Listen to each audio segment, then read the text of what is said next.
स्वागत है दोस्तों हमारे YouTube चैनल सीखो सब 12 में। आज हम लोग कक्षा 8 का जो है प्रश्न देखेंगे, जिसमें आपका ऑब्जेक्टिव प्रश्न रहेंगे 30। बहुत ही महत्वपूर्ण प्रश्न रहेंगे आप लोगों के लिए। आप इस कक्षा को बनाया गया है तो विद्युत धारा का रासायनिक प्रभाव चैप्टर नंबर 1 से ये प्रश्न रहेगा, जो कि ऑब्जेक्टिव प्रश्न रहेगा। ठीक है, आप अगर हमारे YouTube चैनल पर नए हैं तो हमारे YouTube चैनल को सब्सक्राइब कर लीजिएगा और बेल आइकन को दबा लीजिएगा, ताकि आने वाले वीडियो की जानकारी सबसे पहले आपको प्राप्त हो। तो चलिए शुरू करते हैं। पहला प्रश्न है कि विद्युत धारा उत्पन्न करता है। विद्युत धारा जो है उत्पन्न करता है केवल ऊष्मीय प्रभाव, केवल रासायनिक प्रभाव, केवल चुंबकीय प्रभाव, ऊष्मीय चुंबकीय एवं रासायनिक प्रभाव दोनों। यानी हम क्या कह सकते हैं कि दोनों ऊष्मीय प्रभाव, ऊष्मीय चुंबकीय एवं रासायनिक प्रभाव, ये दोनों जो है विद्युत धारा उत्पन्न करते हैं। तो मेरा आंसर क्या हो जाएगा? डी। आप कॉपी कलम निकालिए और इसको नोट करते जाइए। अगला प्रश्न हम देखेंगे। अगला प्रश्न है कि निम्नलिखित में से कौन सा घोल विद्युत का सुचालक है? कौन सा घोल जो है विद्युत का सुचालक है? तो हम देखेंगे नींबू का रस, नल का पानी, सिरका या खाद्य तेल। तो मेरा आंसर क्या है? आंसर नंबर ए, यानी नींबू का रस। आप यहाँ जान के रखिएगा, विद्युत का सुचालक वही घोल होता है जिसमें जो घोल खट्टा होता है, खट्टा बोलते हैं, जैसे कि नींबू का हो गया, अदर खट्टा चीज में ही आपका क्या होता है, इसका काम होता है, यानी विद्युत का सुचालक होता है। ठीक है ना। उसके बाद अगला प्रश्न हम देखेंगे। अगला प्रश्न है कि निम्नलिखित में से ऐसी धातु है जिसे विद्युत लेपन के द्वारा किसी वस्तु को चमक को बढ़ाया जा सकता है। किसी वस्तु की चमक को बढ़ाया जाता है। तो लोहा, क्रोमियम या तांबा, एल्यूमिनियम। तो हम क्या देखेंगे? तो लोहा जो है, लोहा के द्वारा ही ना विद्युत लेपन को द्वारा किसी चमक को बढ़ाया जाता है। यानी लोहा को ही ना किसी विद्युत लेपन, यानी किसी की लेप चढ़ा के, जो क्रोमियम का टीन की परत चढ़ा के ही इसको चमक बढ़ा दी जाती है लोहा का। ठीक है, अब इसको नोट कर लीजिए। उसके बाद अगला प्रश्न हम देखेंगे। अगला प्रश्न है, जब किसी चालक से होकर विद्युत धारा प्रभावित होती है तो मुख्य प्रभाव उत्पन्न होता है, उसे क्या कहते हैं? ऑप्शन ए में रासायनिक प्रभाव, ऑप्शन बी में इनमें से सभी, उस ऑप्शन सी में है ऊष्मीय प्रभाव, और ऑप्शन डी में है चुंबकीय प्रभाव। यानी ये तीनों प्रभाव जो है किसी चालक में विद्युत धारा को प्रभावित होती तो इसको कहते हैं रासायनिक प्रभाव, ऊष्मीय प्रभाव और चुंबकीय प्रभाव। तीनों हम प्रभाव कहते हैं। जब किसी चालक से होकर विद्युत धारा प्रभावित होती है तो मुख्य प्रभाव उत्पन्न होती है, इसे रासायनिक प्रभाव भी कहते हैं, ऊष्मीय प्रभाव भी कहते हैं और चुंबकीय प्रभाव भी कहते हैं। अगला प्रश्न हम देखेंगे। अगला प्रश्न है कि इनमें से कौन विद्युत धारा का सुचालक है? सुचालक जिसमें विद्युत क्या हो, चले, यानी विद्युत प्रभावित हो, यानी प्रवाहित हो, विद्युत क्या हो, प्रवाहित हो। जैसे लकड़ी में क्या विद्युत प्रवाहित होगी? नहीं। रबड़ में नहीं होगी, कागज में भी नहीं होगा, तो किस में होगा? पीतल। तो मेरा आंसर क्या है? डी। विद्युत धारा का सुचालक है डी, क्योंकि पीतल से विद्युत जा सकता है, अदरवाइज लकड़ी, रबड़, कागज से नहीं।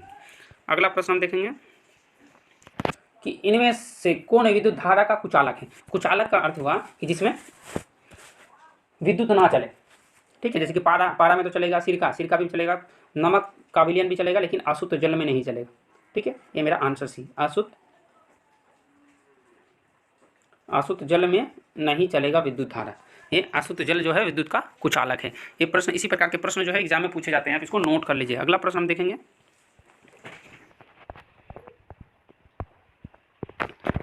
अगला प्रश्न है कि टेस्टर जो होता है, टेस्टर नमक युक्तियाएं आधारित हो सकती है तो विद्युत धारा के केवल ऊष्मीय प्रभाव के कारण, केवल चुंबकीय प्रभाव के कारण, केवल ऊष्मीय या चुंबकीय प्रभाव दोनों के कारण, या रासायनिक प्रभाव के कारण।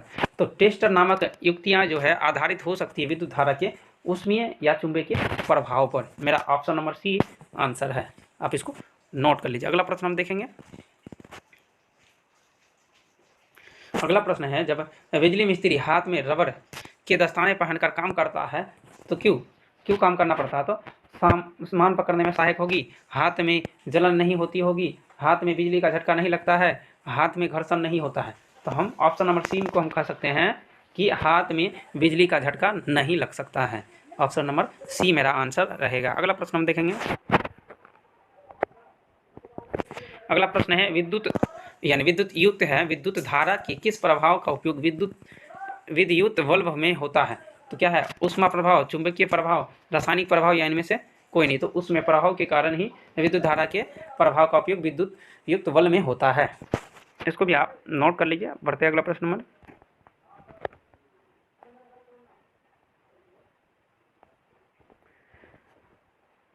अगला प्रश्न है कि विद्युत धारा के किस प्रभाव का उपयोग विद्युत लेपन में होता है? ऊष्मीय प्रभाव, चुंबकीय प्रभाव, रासायनिक प्रभाव, इनमें से कोई नहीं। तो ऑप्शन नंबर सी जो है मेरा आंसर है। रासायनिक प्रभाव के कारण ही विद्युत लेपन किया जाता है। अगला प्रश्न हम लोग देखेंगे। आप अगर हमारे यूट्यूब चैनल पे नए हैं तो हमारे यूट्यूब चैनल को सब्सक्राइब कर लीजिएगा और बेल आइकन को दबा लीजिएगा ताकि आने वाली वीडियो की जानकारी सबसे पहले आपको प्राप्त हो। चलिए अगला प्रश्न हम देखते हैं। अगला प्रश्न में है कि लोहे के पुल को जंग से बचाने के लिए किस धातु का विद्युत लेपन किया जाता है? तो Zn जिसको जिंक कहते हैं, Cu जिसको कॉपर कहते हैं, Al जिसको एल्यूमिनियम कहते हैं और D मतलब इनमें से कोई नहीं। तो क्या है? ए भी नहीं होगा, कॉपर भी नहीं होगा, एल्यूमिनियम भी नहीं होगा, जिंक का परत चढ़ाया जाता है या विद्युत लेपन किया जाता है लोहे के पुलों में। तो आंसर नंबर ए मेरा सही रहेगा। अगला प्रश्न हम देखेंगे कि किसी वस्तु पर इच्छित धातु की परत निक्षेपित करने की प्रक्रिया को क्या कहते हैं? तो विद्युत लेपन कहते हैं। देखिए सारा ऑप्शन मैं पढ़ूंगा तो वीडियो थोड़ा ज़्यादा लंबा बनेगा, तो मैं क्या करता हूँ कि सीधा आंसर को मैं पढ़ के जाता हूँ। ठीक है, अगला प्रश्न मैं देखूंगा कि निम्नलिखित में से कौन विद्युत का कुचालक है? तो रबड़ जो है, रबड़ में क्या होता है? विद्युत प्रवाहित नहीं होगा। आंसर मेरा क्या है? डी। अगला प्रश्न हम देखेंगे।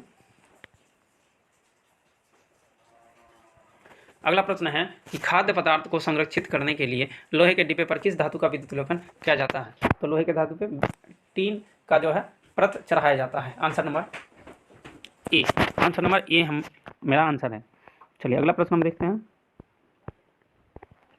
अगला प्रश्न है कि साइकिल के हैंडलिंग जो होता है, हैंडलिंग तथा पहियों के रिम को चमकदार बनाने के लिए किस धातु का विद्युत लेपन किया जाता है? जो साइकिल का जो हैंडल होता है, रिंग जो होता है, उसको चमकदार बनाने के लिए किसका प्रयोग किया जाता है? तो क्रोमियम का। किसका? क्रोमियम का। अगला प्रश्न हम देखेंगे। अगला प्रश्न है कि निम्न में से कौन सा पदार्थ विद्युत का हीन चालक है? तो अशुद्ध जल। क्या है? अशुद्ध जल में ही क्या होता है? आपका विद्युत नहीं चलेगा। नींबू पानी, सिरका, साबुन की पानी, ये सब में चलेगा, लेकिन विद्युत लेपन में अशुद्ध जल में नहीं चलेगी विद्युत। अगला प्रश्न हम देखेंगे।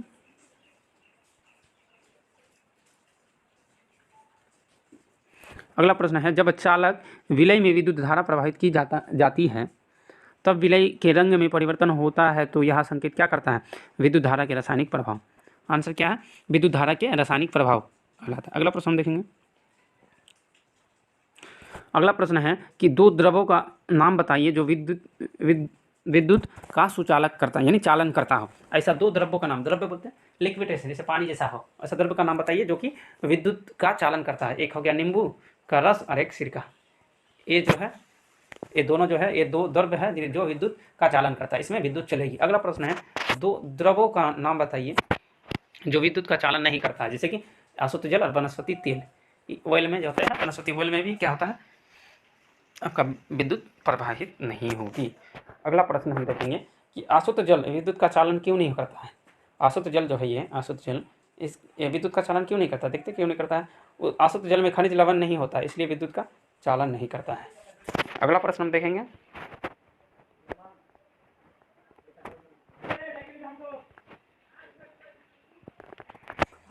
अगला प्रश्न है पानी को हाइड्रोजन तथा ऑक्सीजन में विघटित करने के लिए क्या करना चाहिए?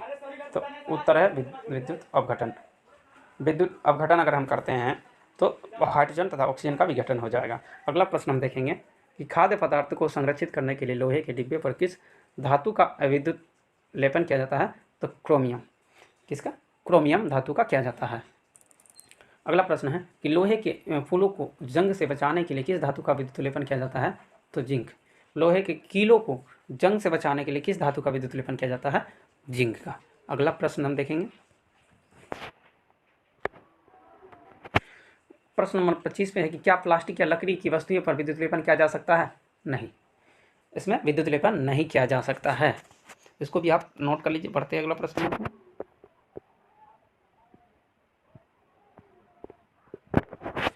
अगला प्रश्न है भीगे हाथों से विद्युत उपकरणों को छूना क्यों खतरनाक होता है?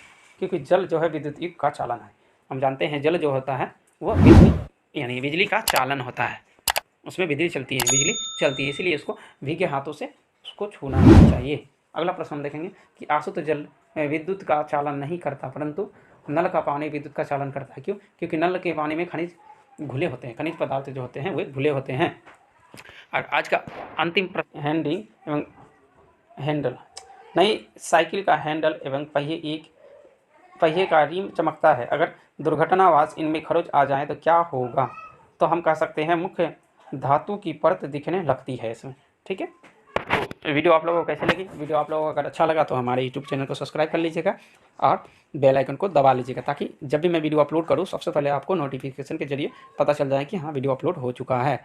और अपने दोस्तों पर भी वीडियो शेयर कर सकते हैं ताकि वे भी हम लोगों से जुड़ सकें। इसी प्रकार के वीडियो को देखने के लिए हमारे यूट्यूब चैनल को सब्सक्राइब कर लीजिएगा। तो मिलते हैं अगले वीडियो में, तब तक के लिए धन्यवाद।